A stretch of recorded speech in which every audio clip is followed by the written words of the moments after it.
He opened the door to his house, and out of our surprise, the place was empty. Very quiet. It seemed to have been like that for a while. Almost a dead feeling.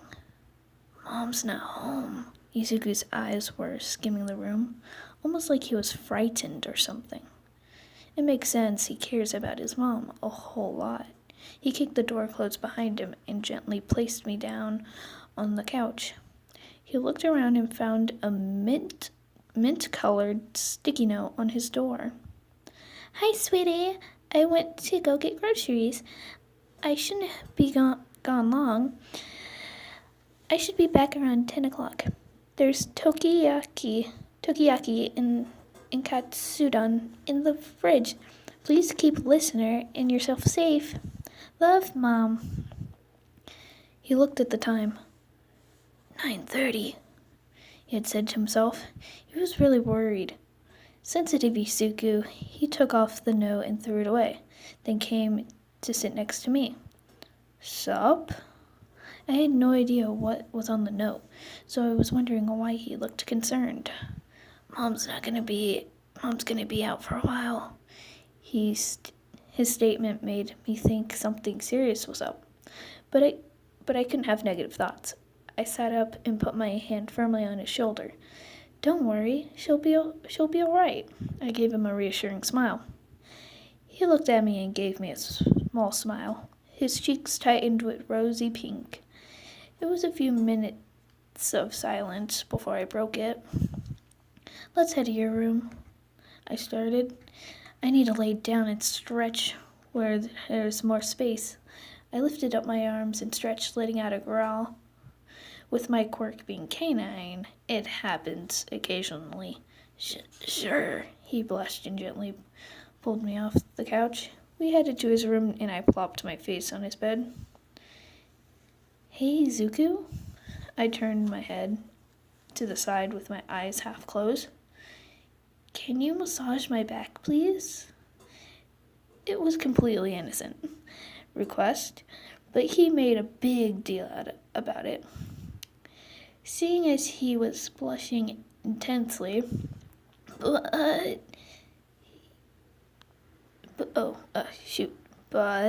he does do this on a daily basis.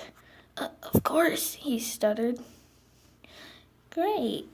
I started to take off my blouse and shirt. What? This time, his face was warm. What's the matter? I kept my chest facing the wall and put my tops aside.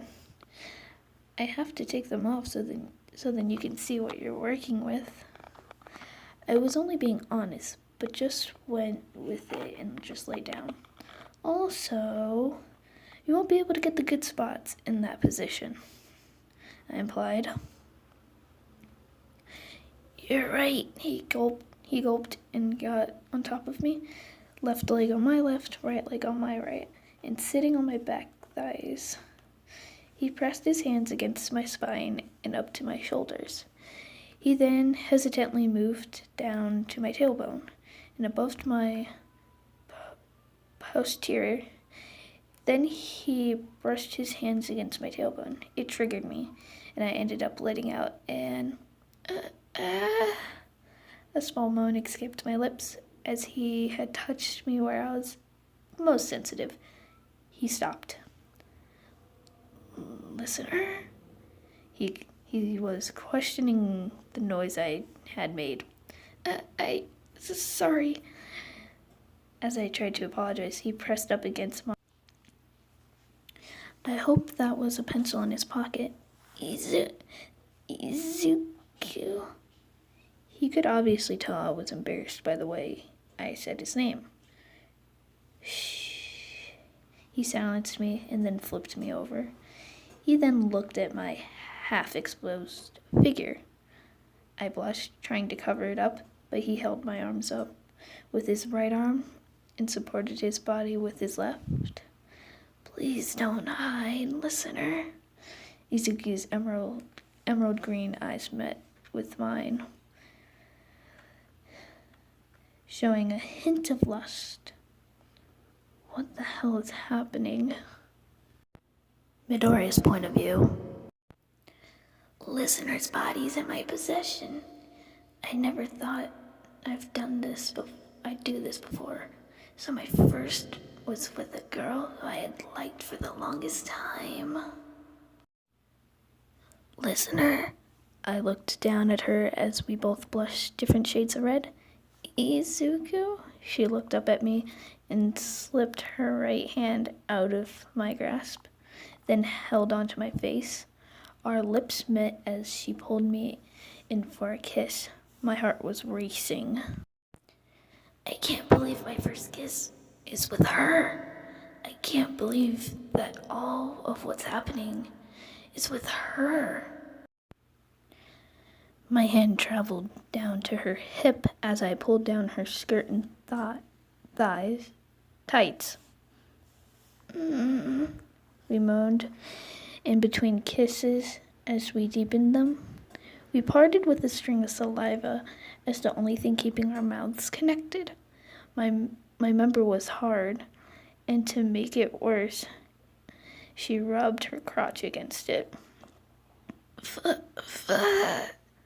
I let out a semi-loud moan in her actions. As she smirked, I sat up and removed my blouse and shirt, then slipped off my pants. Earlier I had kicked off my shoes at the door and took off Listener's, so they weren't a problem. She started tugging at my boxers and managed to pull out my member. I blushed from embarrassment, but brushed it away. I pressed my thumb against her cover slit, and she winced quietly. She was soaking through her panties, and then I moved them out of the way. Her clit was glazed with her juices. I then put out a condom and slipped it on after ripping off the wrapper and tossing it to the side. Izuku? She started to speak. I responded, please be gentle. She blushed and turned her head. I looked at her and gently made her face me. Of course, princess.